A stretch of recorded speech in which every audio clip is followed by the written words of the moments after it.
Hi everybody, welcome back to Darlingbrough Model Railway. I'm Richard. I recently took a trip out to a railway museum for a lovely day out with the family. Also, I will be launching an upcoming competition very soon. It will involve watching some of my videos, including this one, very closely. Now, I will tell you a little bit more about that at the end of the video, so stay tuned. But first, last week I started to build some storage racks for the large variety of model paints that I have. I mentioned that I wanted a way of storing them in an organised way. I wanted them to be easily accessible and that I was planning on hanging them on the wall.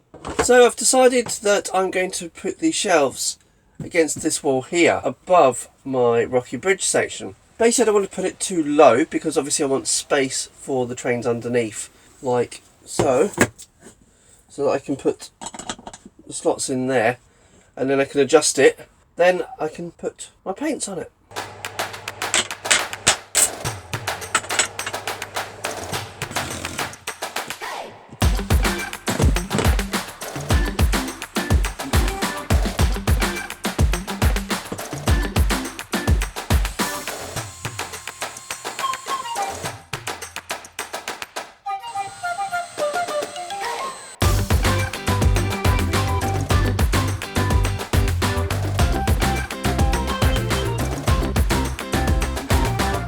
Took me about 5 minutes and the shelves look a lot better already. I'm really quite pleased with them. The problem is I'm going to have to remove this bracket that the camera sat on to put the next shelf up, so yay.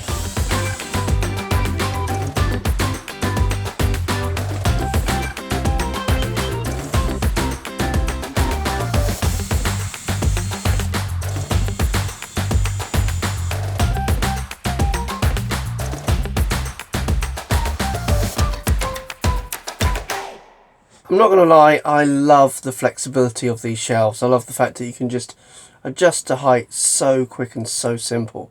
All you need to do is just move the bracket, put the shelf back, and you've got a different height shelf. I don't know why I didn't think of it sooner. I don't know why I didn't do it sooner. I am definitely planning on doing the same thing for this wall behind me. Getting some more of these brackets up, getting this mess sorted out so that I've actually got better storage. Now don't worry, I'm not leaving the thin plywood as the wood I'm using for my shelves. I've just put it there just to kind of get a visual idea of where the shelves are going to go and how much clearance and how much space I've got. So don't worry, they're only temporary before you mention it in the comments, because I can see it happening. You're like, oh my god, don't leave the shelves at 3mm ply because they'll just collapse. Yes, I am aware of that, don't worry. So now the shelving brackets are finally up, I can actually get some shelves on the wall and store my paints like I had planned. Now it would be interesting to know how you store your paint supplies. I did ask this last week already and have received a lot of feedback. David Parker said, I store my paints on a couple of shelves in the shed, which sort of works. The main problem is the train room is in the house, and they seem to end up all over the place. David, I totally appreciate what you're going through, mate. It's still, I've got quite a lot of stuff in the house and I'm kind of bringing it back and forth as I go along. So I do appreciate where you're coming from. Any chance you could maybe get your stuff into the house at all? Would you, Mrs. Latia? Who knows? Let me know. Follow up with a follow-up comment. Tim Darnell said, another cracking little video with storage ideas that don't just work for paint. Very true, Tim. It doesn't necessarily just work for paint. I am thinking of expanding it as I continue to organise this lot on the shed. Basically, I am trying to get as much of my model making stuff organised as possible. So obviously there will be follow-up videos to this as well, so keep watching. Dylan Shepherd has said, great storage idea. My tools and things are all underneath my layout. Shed life. Shed life, Dylan. Yep, I know what you mean. I have got quite a bit of stuff underneath my bench work here. A lot of it is stuff that I obviously have to store because effectively it's still a shed. For example, I've got lawnmowers, I've got garden equipment and all that sort of stuff under some of these bench boards here. But yeah, it's one of the downfalls to having a shed as your layout room. So, but that is shed life. Loco Lewis had said, sadly, I'm using the box method. Things do get misplaced and it looks untidy. So maybe one day when I have a more permanent solution. You want to talk to me about boxes, mate? I think that's one of the unwritten rules, that if you are working in this sort of type of hobby, a very creative hobby, then you will end up with stuff everywhere. In boxes, it'll be disorganised. I do see some model makers and some channels where everything is really, really well organised. They've got a really lovely setup. They've got drawers for everything. Everything's all sorted out and separated. I'm just like, wow. I am so jealous. So, but you never know. I might get there at some point, and so might you. Good luck with that. Let me know how it goes. One of the best comments I've had this week is from Kieran Gale. Now, I apologise if I've mispronounced that. And they've said, why the hell am I watching this video? I don't paint. I don't have any interest in model railways or scale models of any sort, really, for the most part. Near as I can tell, YouTube recommended this to me because of the fact you're making a storage rack. Keep up the enthusiasm. Kieran, thank you very much for the comment. I really was kind of taken aback by that comment a little bit. I wasn't sure whether they were like annoyed with the video or whether they enjoyed the video or what. So I did reach out and I did reply, and it turns out that Kieran actually did enjoy the video, and he's always a fan of things being made. So hopefully, Kieran, maybe although you're not into model making or model railways or anything like that, hopefully I may have converted you into a regular viewer of the channel. If so, don't forget to hit the like button, hit the subscribe button as well, so you don't miss out. Thank you very much. So thanks very much for the feedback, everybody, so far, and keep the comments coming. Drop them down below. I also received a comment from David Ormrod, who said, another great video, Richard. Looks like you went to Shildon Railway Museum. Well done, Dave. Very observant. You are absolutely spot on. Very, very well guessed. As I mentioned earlier, in addition to putting shelving brackets up in the shed, I actually took a camera out of the shed when my family and I went for a lovely day out at the Locomotion Railway Museum in Shildon. Here are some highlights from our day.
Today we went out for a bit of a day trip, and I'm in the Locomotion Museum in Shildon. If you are in the northeast of England, it is certainly worth checking out the Locomotion Railway Museum based in Shildon, at the heart of the railway industry, which is an easy reach of Darlington, Middlesbrough, Durham and Newcastle. The museum has grown in popularity, with visitor numbers often exceeding 175,000 people annually.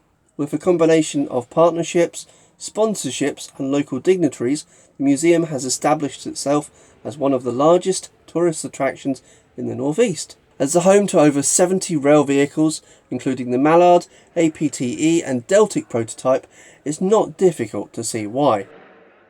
The museum is a perfect place for all ages. As well as lots to see and learn, there are plenty of activities for young children as well. Oh, we've got 23. If you prefer model railways, then the museum will delight, as it also includes a large amount of model railways on display as well. It's an excellent opportunity to see all of your favourite models, as well as find out how model trains have evolved over the years. The museum also demonstrates live running sessions for exhibition layouts, which are a wonder to watch. One thing I didn't realise is that the museum actually has a really large shop in which you can buy lots of models, you can buy scenery, scenics, pretty much everything you need. It is a very, very well equipped shop. So if you are looking to purchase any items for your model railway, you can do. I personally would be able to spend a fortune in here, but I'm not allowed, so no thing today. Official coffee break mug. Trespassers will be liable to a fine of 1 biscuit. Supported by Durham Council, the museum is free to enter. However, you can make a donation if you choose. You can also make a donation online through their website, locomotion.org.uk. You can just turn up on the day. However, it is highly recommended to book tickets on their website prior to going. So if you are looking for a good little day out, it's completely free to enter. Come and have a look at the Locomotion Museum in Shildon. Highly recommend it. Nathan's really enjoyed himself, Kayla's enjoyed himself, the whole family. Even my mum has got quite excited about some of the trains, like for example the Deltic and the Mallard as well. So it's fun and recommended for the whole family.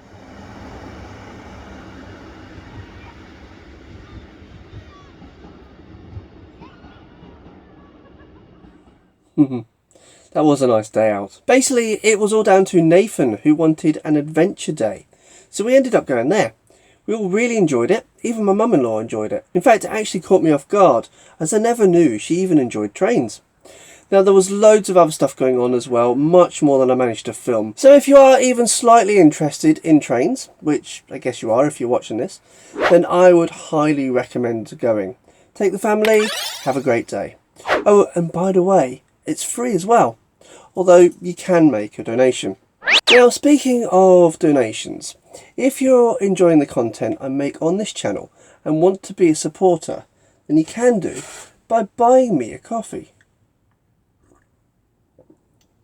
If you visit my Buy Me a Coffee page, you can make a contribution towards Darlingbrough Model Railway, all for the price of a coffee. Any contributions I receive will be used on equipment, tools, materials and other bits and bobs for building the layout and making videos for the channel. So if you are enjoying my videos, then please consider supporting me and the channel by buying me a coffee. All contributions are greatly appreciated, and I do thank people who support me on a video as well. Before I go, do you like my hat? I'm actually wearing it for 2 reasons. They say that building a model railway is a hobby that involves wearing many hats. There's woodworking, electrics, electronics, scenery building, designing a layout, actually running a layout, painting, crafting, the list goes on. It would be interesting to know, what hat do you prefer wearing?